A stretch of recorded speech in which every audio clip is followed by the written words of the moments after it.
Maayong buntag kanatong tanan. Salamat sa Dios sa iyahang grasya o sa iyahang kaluoy nga padayon nato natagamtaman. Again, I'd like to request the congregation to stand and let's all read our passage this morning. Itong basahon kini together, no? Colossians chapter 2, 6 to 7. Ready, go.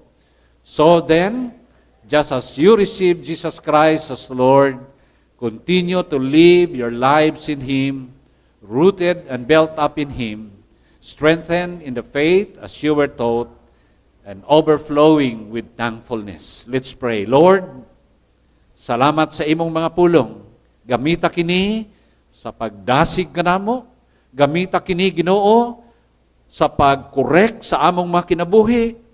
Aron kami, Ginoo, mahimong angayan kay imong mga kanakan, malig-on o mahimong galamiton sa imong buluhaton nga puno sa pagpasalamat kay mao kini ang imong tinguha nga kami, Ginoo, mosimba mo daig kanimo. In Jesus' name I pray. Amen. Let's all be seated. By the way, no? Kini ang ikatulong nga Domingo for our series sa Rejoicing in Worship. O ang atong mensahe karon giuluhan kini og rooted in a loving relationship with God, taken from the book of Colossians chapter 2 verses 6 and 7. But before I'll proceed, gusto ko nga masabtan nato ang konteksto nganong gisulat ni Apostol Pablo ang libro sa Colosas. Ang simbahan sa Colosas or sa Colossae in English, wala pa gyud ni mabisitahin ni Apostol Pablo. Apan kini nga simbahan miila sa liderato ni Apostol Pablo tungod kay sa panahon nga si Apostol Pablo naa sa Ephesus, ministering at Ephesus, doon na siya nahimamat nga ginganlan og si Epaphras. And then, he discipled this person, unya iyang gipadala si Epaphras ngadto sa Colossae, tungod kay taga-Colossae siya. And Epaphras was able to plant the church in Colossae as well as in Hierapolis and Laodicea. So, naa sila'y pagpasalamat kang Apostol Pablo tungkol kay pinagi siyang inisyatibo na establish kining simbahana. And then, at this point in time, si Apostol Pablo naana sulod sa prisuhan sa Roma, nagpaabot siya sa sentensya niya sa emperor.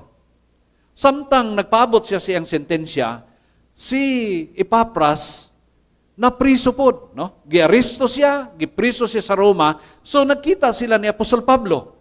And it was Epaphras who informed him what's going on in the church of Colossae. Nahibala ni Apostol Pablo nga kini nga simbahan dunay mga magtutudlo nga misulod dinhi, mga Jewish nga mga legalistic nga mga magtutudlo nga nagsulti sila nga gawas sa pagtuo kinahanglan nga musunod sila sa mga balaod sa Hudiyo aron sila mamaluwas. And they were also teaching nga dunay mga special revelation from God nga wala mahisulat o wala mapadayag kundi sila lang ang source niining maong mga special revelation.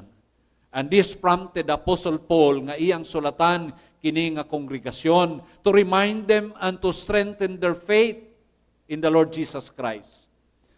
O gi-remind niya nga si Ginoong Jesucristo enough na alang kanila. Wala na'y kinahanglan pa nga idugang pa sa ilang pagtuo diha kang Ginoong Jesucristo. Because Jesus Christ is supreme. He is the creator of all things, including the spirits. Moni ang nindot sa libro sa Colossae. And then in chapter 2, iyang gisulat kini nga mga bersikulo nga ingon nga nadawat nila si Ginoong Jesucristo nga Ginoo sa ilang kinabuhi, kinahanglan magpadayon sila sa ilang kinabuhi diha kang Kristo unya mugamot sila diha kaniya og magmalig-on sa ilang pagtuo sumala sa gitudlo kanila nga duna sila'y mag-overflow ang ilang pagkamapasalamaton diha sa Ginoo. Mga kaigsunan, kini nga passage naga-picture out kini sa usa ka kahoy nga firmly rooted and it gets the water and nutrients from the soil to grow and be healthy. Na kung atong tanahon, importante kayo ang gamot no para sa kahoy. Na unsa man ang iyang importansya, unsa may functions day aning gamot. I hope nga dunay mga agriculturists nga nagtuon about plant pathology, they can explain more about the important functions of the roots no sa kahoy. Pero basically mauni ang iyang function. Una, ang gamot nag-serve ni as lifeline alang sa kahoy. Nga kung wala ang gamot, bot pasabot, mamatay na ang kahoy.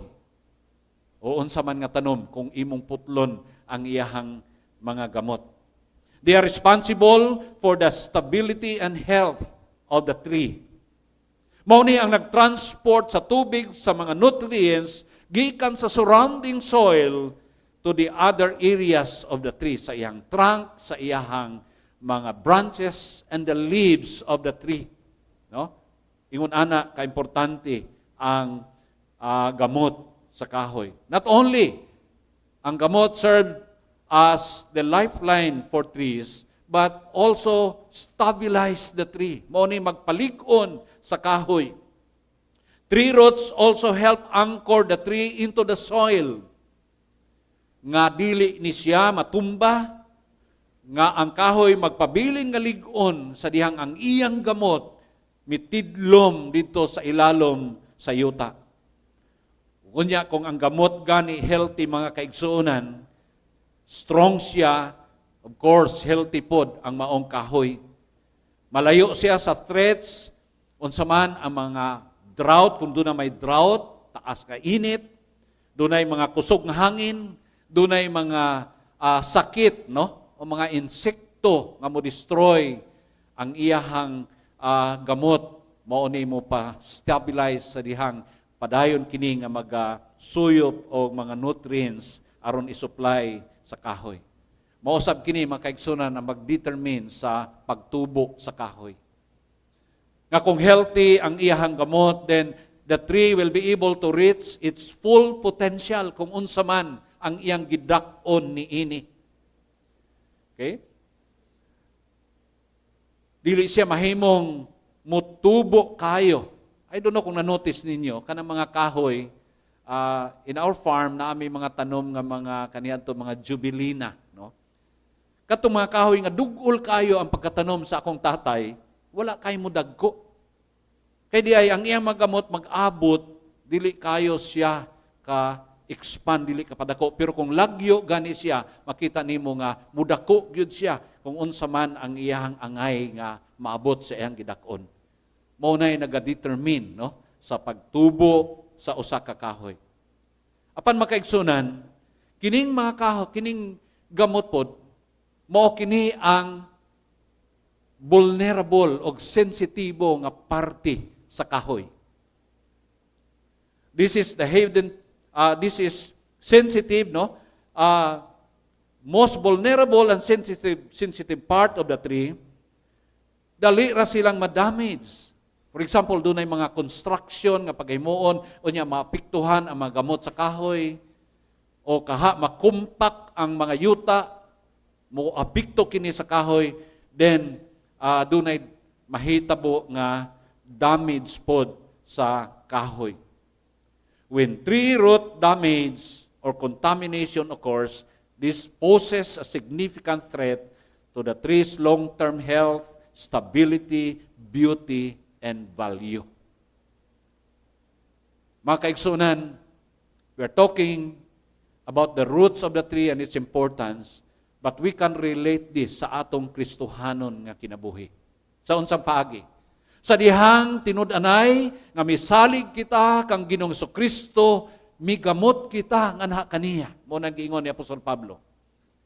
But we need to continually sink down more roots into Him. Tungod kay dinhi nagasukad ang atong stability, ang atong health, spiritual health, o ang atong pagtubo ingon nga mga anak sa Ginoo.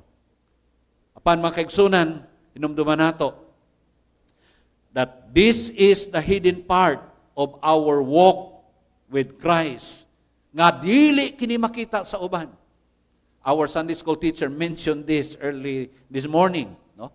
Nga kining atong relasyon sa Ginoo, kining atong pag-sink in sa atong relasyon sa Ginoo, dili ni manotis sa mga tao because this is our personal walk with Him.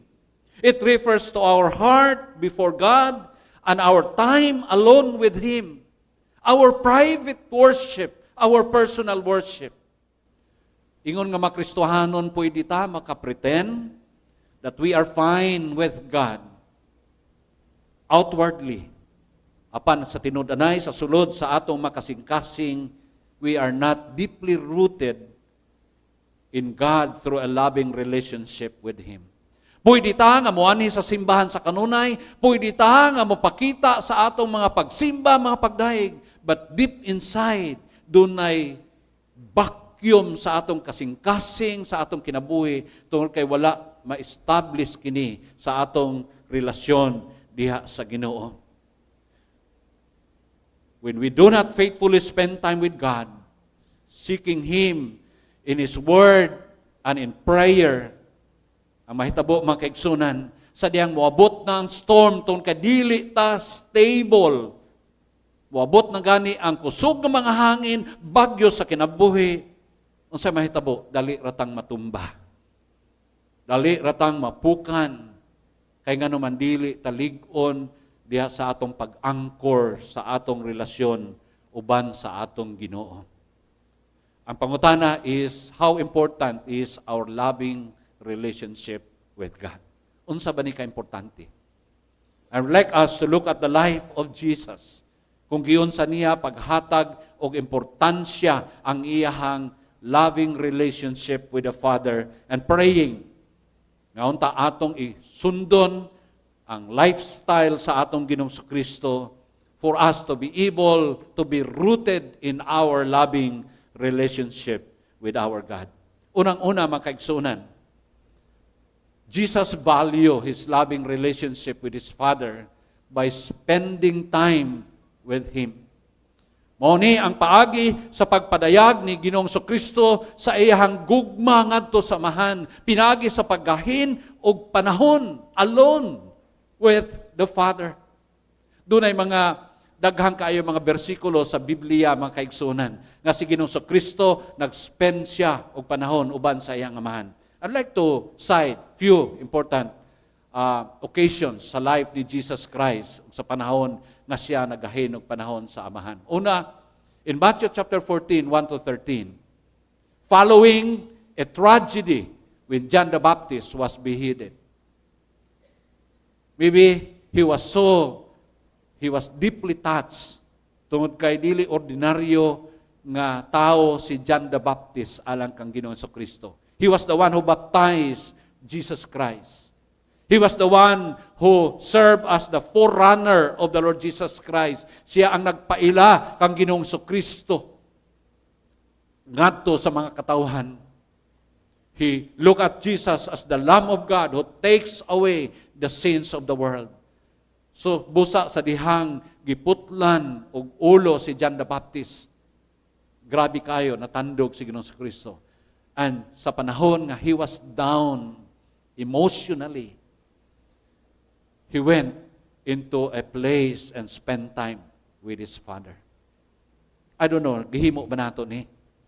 Ginapractice ba nato ni? Nga sa panahon nga bugat kayo ang atong makasing-kasing, wala tay lahing atuan, pahungawan sa atong magibugaton, kundili ang presensya sa atong amahan. Because He loves to listen to us. He loves to not only sympathize but even empathize with what we are going through. No? Ikaduha, mga kaigsunan, He also spend time with the Father to celebrate a victory after a miraculous feeding of 5,000. Human mapakaon ni Jesus ang 5,000 by just pila to ka tinapay, 5 ka tinapay ug 2 ka isda. Napakaon ng 5,000 or more kay mga lalaki raman ang gihap ato. And after this, migahin siya panahon aron magdahig, magpasalamat, makaigsunan sa atong mga kadaugan. Watay laing kasumbungan kundili ang atong Ginoo. Tungod kay siya ang inungdan sa atong mga kadaugan. Also in Luke chapter 6, verse 12 to 16, sa wala pa pilian ni Ginoong Kristo ang iyahang mga apostoles, he spent time with the Father the whole night praying, asking for guidance. Sa mga panahon diay nga muhimo tao mga major decisions, ang ayan nga atong dalhon kini sa atong amahan. To ask for His confirmation. Tama ba kini mga desisyon nga atong himuon sa atong kinabuhi o sa atong trabaho, sa atong pamilya? Kinahanglan nga atong duulan siya. Jesus would go to a quiet place to get some rest. Panahon nga busy kayo si Ginoong Kristo sa mga buluhaton, mangita siya lugar diin siya makapahulay uban sa presensya sa iyang amahan. Also, sa panahon nga mag-ampo siya, mangita siya sa kalugar nga lonely place, aron nga iyang dalhon ang iyahang mga pag-ampo ngadto siyang amahan. Remember, before He was crucified, He went to Gethsemane. Ug unya sa iyang gibugaton, at ubangon niyang kamatayon dito sa cross sa Kalbaryo, nasayod siya unsa kapait kini, unsa kasakit kini. And He went before the Father, niya nagampo siya, ang iyang pagampo, amahan, kumahimo lang kuhaa kining kupa. Kumahimo lang, dili unta nako at ubangon ang kamatayon sa cross. Apan, at the end of His prayer, ingon niya, dili ang akong kabubuton na matuman, kundili ang imong kabubuton. For 3 times, He pleaded with the Father. And at the end of His plea, mingon siya, not my will, but your will, Father, shall be done. Makaigsunan, doon ay mga panahon nga, doon na tayo mga needs, doon na tayo dagko nga mga concerns. Mauna ang nindot nga higayon, nga atong iduol sa presensya sa Ginoo. Kung imong lantawon kini makaigsunan, tanang moments sa kinabuhi ni Ginoong Kristo, wala siya laing duulan, kundi ang iyang amahan. He loved to spend time with the Father. Tungod kay ang iyang amahan mo ang source sa iyang kusog, mo ang source sa kaalam o sa tanang guidance nga iyang gikinahanglan naa sa langit nun nga amahan. Nganong doon ay mga tao, I try to search, nganong daghang mga tao mahadlok man sila mo spend time sa Ginoo, reading His Word and spending time in prayer with God alone. Usa sa mga rason, kay balumog unsa, nahadlok sila nga ipadayag sa Ginoo ang iyahang plano kabubuton kanila, nahadlok sila nga kinahanglan nga dunay mga major decision nga ilang paghimuon. Ako ba nahadlok nga basig makita nila ang ilang mga kaluyahon, ang ilang mga kasalanan, and the Lord will tell them, biyaan mo na nga klase sa kinabuhi. Mga kaigsunan, ang pulong sa Ginoo, this is the mirror of our Christian life. Nga sa panahon nga atong basahon kini, makita nato dinhi ang atong mga kaugalingon. Ang question, are we willing to obey and submit to the will of God? Or magpabilin ta sa atong kinabuhi nga naa sa kasalanan? Muna nga mga tao, mahadlok sila, mugahin og panahon sa Ginoo, basi og doon ay mga correction ng Ginoo nga dili nila gusto nga himuon sa ilang makaugalingon. Apan mga kaigsunan, if you want to enjoy the presence and the blessing of God, kinahanglan nga ato siyang sundon ang iyang plano o kabubuton. And we can do that by spending time with Him, by reading His Word, and by prayer. Kumusta ang atong panahon uban sa Ginoo? Doon na pa ba tayo panahon uban sa Ginoo? When we wake up early in the morning, unsa may una natong buhaton? Dili kaha kini ang mauna nato kaysa pulong sa Ginoo. Ako di man kay ko conservative kay kining atong mga cellphone, daghan man ning Bibles, no? We can read the Bible, His word through the cellphone. Pero mas maayo gyud unta og kining atong Biblia, no? Doon na tayo igsuon, nag-share siya nga nakita niya ang Biblia dito sa ilalom sa katri, nya dugay-dugay naman dia ito. So dugay-dugay na pud siya wa magbasag yung Bible, no? Giabog-abugan na ang Bible. Kaya man wala tay panahon sa pulong sa Ginoo. Makaigsunan kung si Ginoong Kristo wa pa siya mogahin ug panahon uban sa iyang amahan, dili niya ma-fulfill ang misyon nga gihatag sa iyang amahan kaniya. Siguro na overwhelmed siya sa kahadlok sa pagatubang sa cross sa Kalbaryo. Ug dili ta makaangkon og kaluwasan kung dihang i-withdraw niya ang iyang commitment to obey His Father and save us from the bondage of sin. Because Jesus Christ spent time with the Father, nahimo niya ang misyon nga gihatag sa amahan kaniya. Mausap ka na kita makaigsunan. Dili nato mahimo ang misyon, ang tawag nga gipaabot sa Ginoo kanato without spending time with Him. Muna nag-ingon si Ginoong Kristo reminding His disciples, apart from me, you cannot do anything. In other verses in John 15, ingon siya, kamo mao ang sanga. Ako ang punuan, kamo ang sanga. Kung ma-detach kamo kanako, dili kamo makahimo sa pagpamunga. Ang gusto sa Ginoo makaigsunan mamunga ta. O ang atong pagpamunga posible lamang kung kita nagpabilin diha sa punuan nga mao ang atong Ginoo. Don't you ever detach yourself from the trunk, the vine, tungod kay that will serve you being useless diha sa iyang buluhaton. Ikaduha makaigsunan, di lamang si Ginoong Kristo nagahin og panahon, gihatagan niya value ang iyahang loving relationship with the Father. But we also notice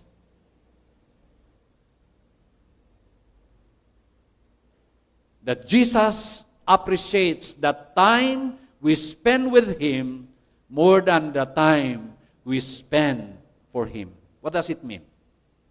Nga mas i-appreciate sa Ginoo ang panahon nga atong igahin uban kaniya, maminaw kaniya, mag-ampo uban kaniya kaysa panahon nga atong igahin alang sa pagserbisyo sa Ginoo.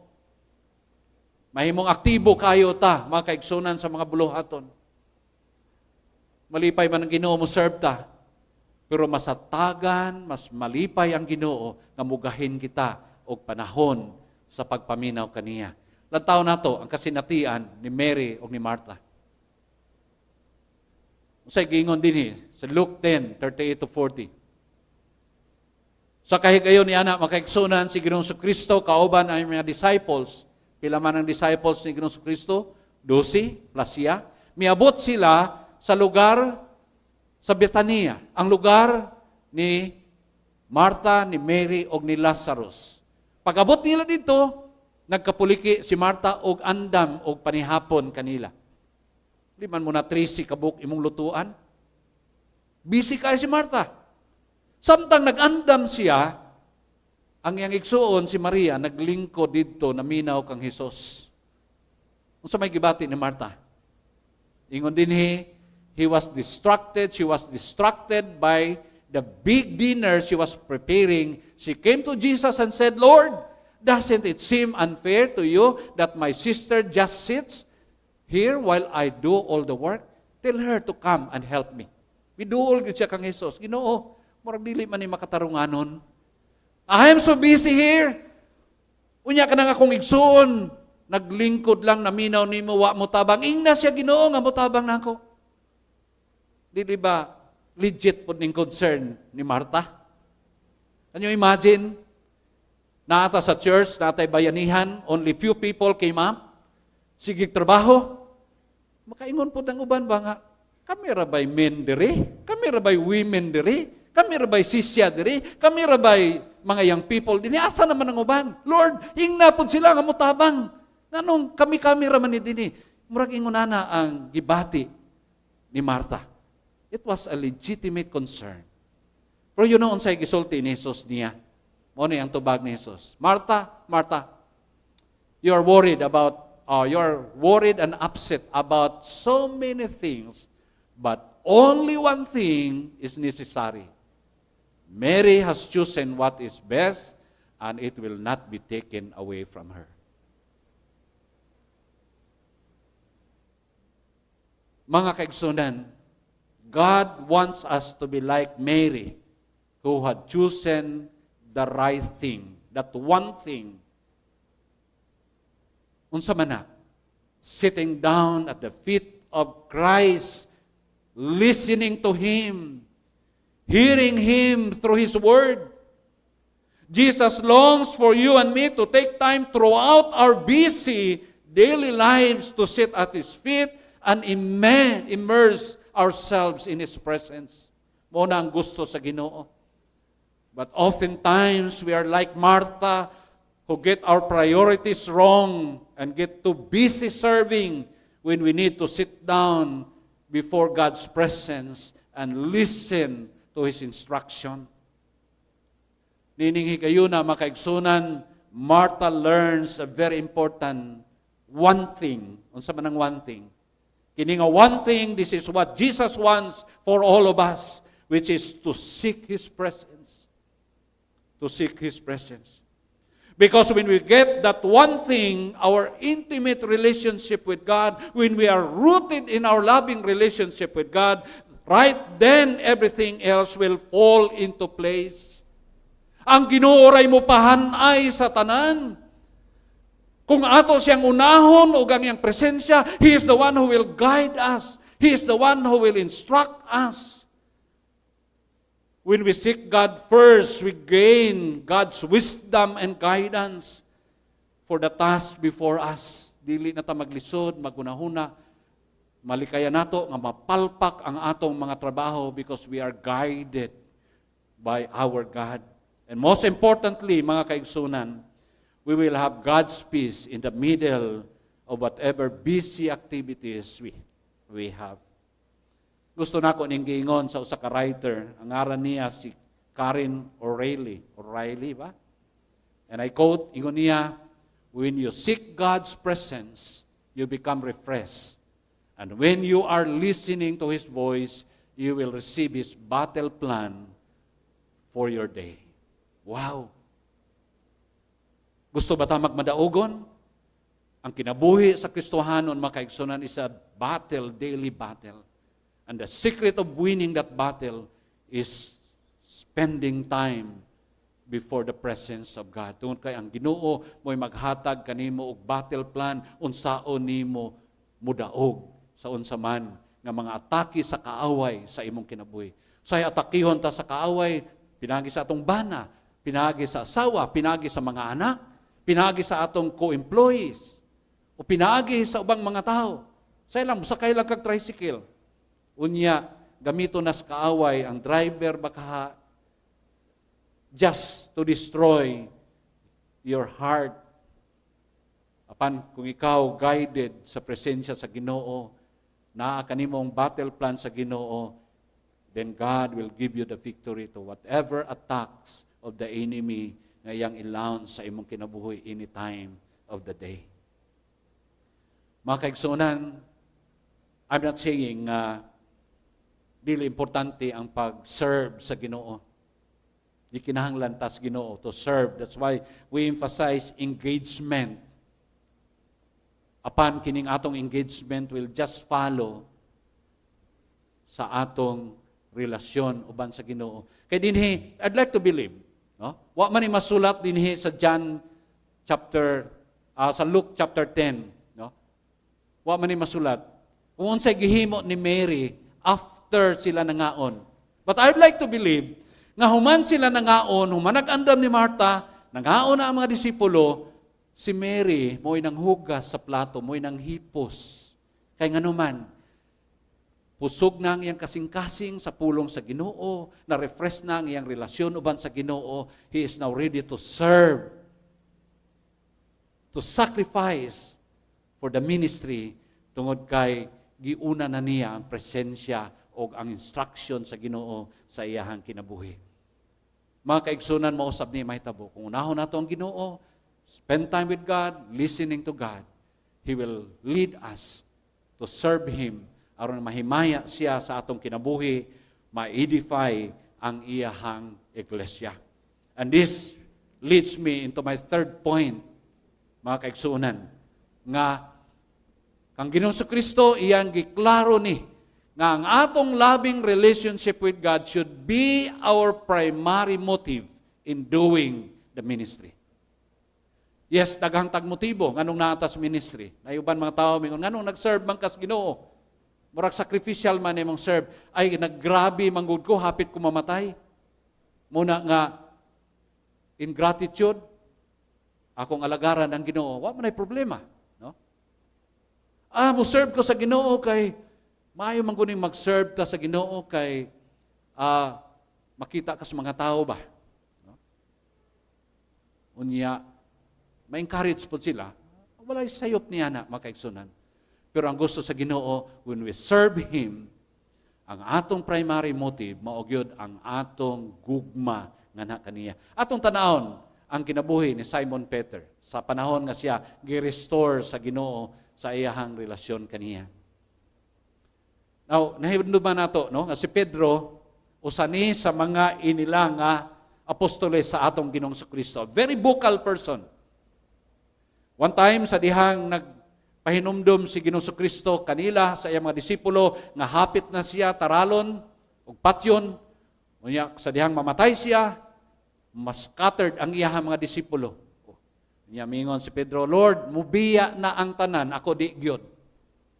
Pero hours later, he denied Christ 3 times, nga wa gyud siya kaila kang Ginoong Kristo. Dito sa daplin sa daob, sa courtyard o sa yard sa palasyo sa high priest, dito gideny ni Apostol Pedro ang atong Ginoong Kristo. And at this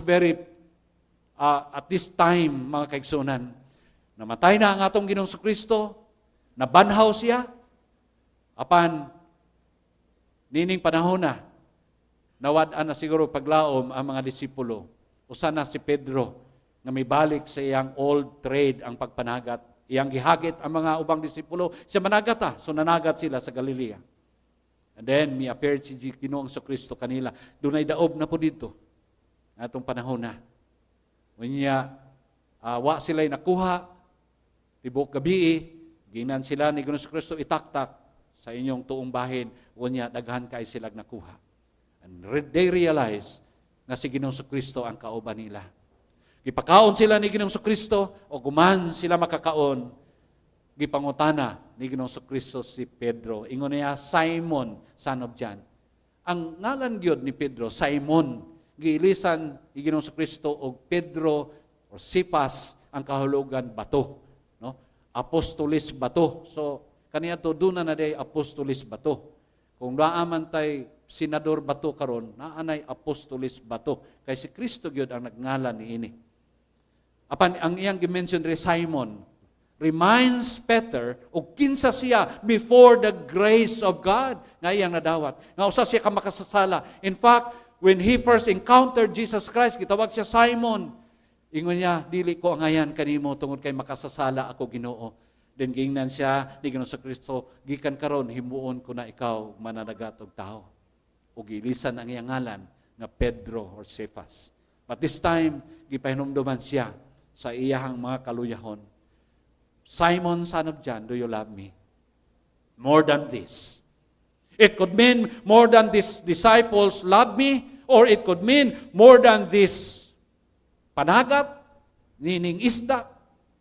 Dili kayo klaro ang magsusulat ni makaigsunan. Apan ang importante dinhi ang pangutana ni Ginoong Kristo, gihigugma mo ba ako, Simon, son of John?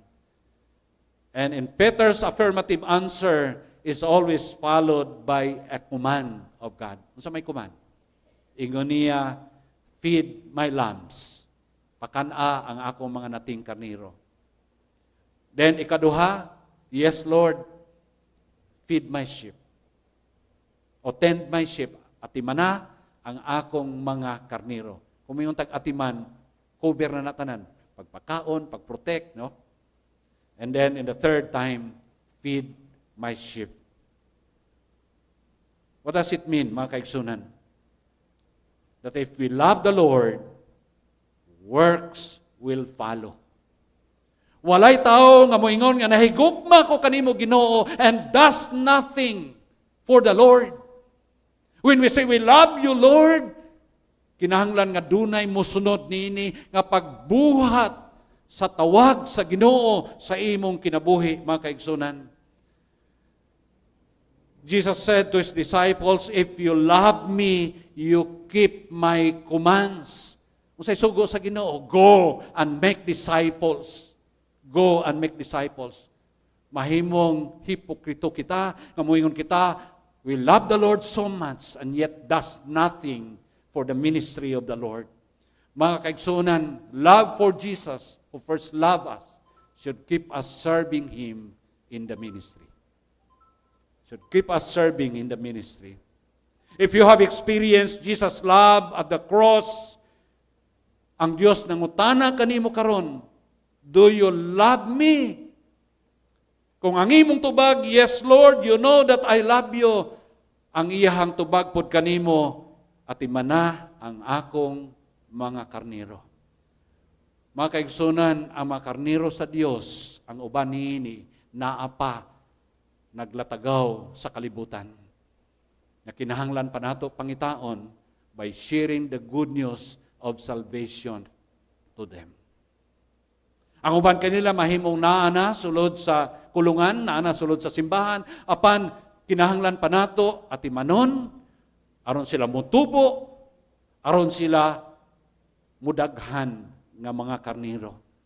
Moni ang gusto sa Ginoo. Kung moingon kita nga nahigugma kita sa Ginoo, pamatud-an nato, pinaagi sa pagbuhat, sa gisugo sa Ginoo kanato. Pinaagi sa atong involvement in the ministry. Kung ikaw wala pa involvement, this is something that you should reckon with. Hunahunaon nimo kini. That's why we are asking you, himuan ang inyong inventory. Himua ang inyong spiritual gift inventory, because this will give you the opportunity to serve the Lord through the gifts that God has given you. Mga kaigsunan, before I will close, gusto nako pahinomduman kita nining usa ka iglesia. In the book of Revelation, dunay sulat ang atong Ginoong Kristo ngadto sa mga kasimbahanan. Ug usa niini ang gisulatan ang simbahan sa Efeso. I hope klaro dinhi. Yun niya, I know what you have done and how you have how hard you have worked. This is a church with believers who were hard working. Kugihan. Siguro kugihan mag-church plant. Kugihan kayo sila mo involved sa mga buluhaton. Kay mo ni ang description sa Ginoo kanila. I know how long you can wait and not give up. Very patient, very persevering. I know that you cannot put up with sinful men. They do not tolerate, they do not compromise sa mga tao nga naa sa simbahan, nga naglunang sa mga sala. I know that you have put men to the test who call themselves apostles, and you have found they are not apostles but are false. Doctrinally, they were very strong doctrinally. Di kan detect nga kanang gitudlo sa usa ka tawo dili iya sa Dios. Kay nga naman very strong sila doctrinally. Then you have suffered because of me. Andam sila mo antos sa mga persecution tungod og alang sa Ginoo. You have kept going on and have not become tired. Wa gyud sila nagmaloyahon sa ilang pag-alagad sa Ginoo. Pero dunay bat dinhi usa lang. But I have this one thing against you. One thing, unsa man? you do not love me as you did at first. You have forsaken your first love. Inyong gibiyaan ang inyong unang gugma kanako. Gilong sa Ginoo katong panahon nga mo-spend sila og oras sa pagbasa sa pulong sa Ginoo. Gilong sa Ginoo ang panahon nga they have to pray. Spend time in prayer. Gilong sa Ginoo ang mga panahon nga establish ang ilang loving relationship with God. Ang Ginoo nagpahinumdom kanila, repent, balikin ninyo ang inyong unang gibuhat, kung dili, I will take the lampstand, mapalong ang inyong pagsiga. Hadlo kayo ang warning sa Ginoo, mga kaigsunan. Usa lang yun ang dipikto. They do everything, pero dili na prompted by love ang ilahang pagpangalagad sa Ginoo. Kaya nawala namang ilang first love. Maybe they do it just to be accepted as part of the church, to support the church, kay basig ingnon ka, mura man kag di membro. But wala na diha ang gugma nga gipangita sa Ginoo, mga kaigsuonan. My question is, how is your first love now? Kumusta? Pwede ba nimo ma-recall tong unang init ka pa kaayo ng alagad sa Ginoo? Kumpara karon, unsa naman ang imong standing atubangan sa Ginoo? Mga kaigsunan, if we are like the Ephesian believers, ang Ginoo nakigsulti kanato, we need to repent and go back into our first love for Him. Atong buhaton, ipadayag ang atong paghigugma kaniya. Ang pangutana siguro sa matag usa kanato, ang pangutana mo ni, how can you show your love for God? Unsaon nato mapadayag ang atong gugma sa Ginoo? Balikan nato ang atong mga punto. Una, we have to spend time with God in our private worship. Yes, pwede man tamuan matag Domingo, musimba. Pan makaigsunan, ang Ginoo naglong, nadunag yung kay panahon, alone with Him, reading His Word, and spending time in prayer. When you read God's Word, you allow God to speak to you. And when you pray to God, you allow God to listen to your needs, to your concern. Muna ang gilong sa Ginoo nga duna tay close relationship with Him. Strong ang atong communication with our God. Kana bitaw mag-asawa, mag-uyab, ug dili na mag-istoryahay, wanay panahon, mo dry ang relationship. Maybe, uban ka nato, dry na ang atong relationship. That's the area of our life na dili makita sa uban, but it's between you and your God. Ikaduha, make your relationship with God your utmost priority. Kaya kung maprioridad nato ang Ginoo, ihanay ra sa Ginoo ang tanan. Doon na tayo mga panginahanglanon, dili na lisod tagbuon sa Ginoo. Kung siya mo i-prioridad sa atong kinabuhi. Doon na tayo mga problema, pamilya, anak, trabaho. God will deal with that. Kaya na sa Ginoo, nothing is impossible with God. He is our powerful God. Unaha lang siya sa imong kinabuhi. So on. And lastly is, serve God because of love for Him.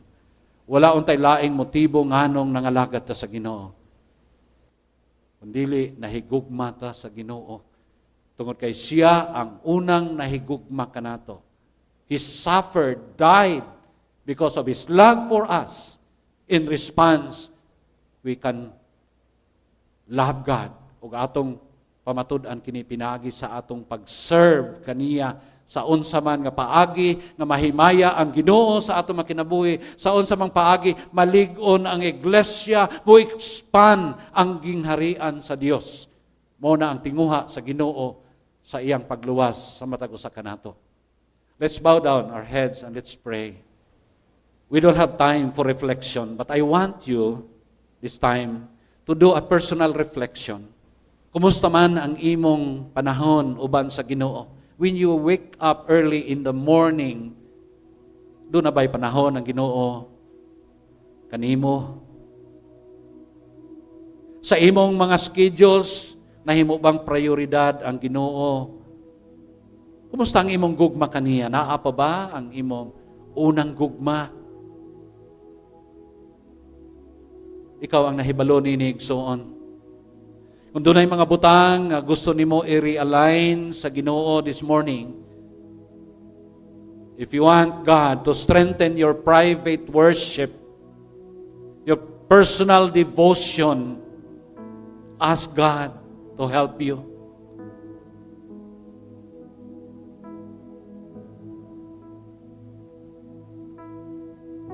Kung doon na may mga butang angay nato hinulsulan, let's ask God for His forgiveness. Because He is faithful. Na hinluan ta niya aron mahimo tang angayan sa iyang pagtawag o pagluwas kanato mga kaigsunan. Nga motidlom kita sa atong relasyon, sa atong gamot uban sa atong Ginoo. Lord, I am praying for your children right now. Maybe some of us, O Lord, doon nagyoy mga kapakyasan sa pagkahin o panahon uban kanimo. Sahay, Lord, we are so busy. We rush up. Wa na may panahon nga mag-ampo, magbasa sa imong pulong early in the morning. Sahay, kapoy kaimi sa among mga trabaho, Ginoo. But Lord, nasayod me na you long our presence. You love spending time with us. Ang problema kami, Ginoo, wala may panahon kanimo. Lord, help us. Kaya nasayod may Ginoo nga kung ikaw ang prioridad sa among kinabuhi, Lord, hanaayon ran nimo ang tanan. Among matagamtaman, Ginoo, ang imong kalinaw, ang imong giya, labaw sa tanan ang imong madagayaon nga panalangin. Lord, niya nga mo makinabuhi, O Diyos. Tabangi mi Ginoo, na ikaw ang mahimong sentro sa among pagkinabuhi. Bless your people, O Lord. Tuguti nga kini nga mensahe, Ginoo, dili ni sakmiton sa kaaway na mawala lamang kini sa among unahunag kasing-kasing. But Lord, itisok kini sa among makasing-kasing, silyuhi kini, Ginoo. And this will continue to remind us, O Lord, na ikaw among gahinan og panahon, ikaw among hatagan og prioridad sa among kinabuhi, na ikaw among alagaran tungod sa among paghigugma kanimo, O Dios. Kaya kini among giampo, tugyan kanimo ang among makinabuhi. In Jesus' name. Amen. Amen. Amen. Maayong buntag kanatong tanan.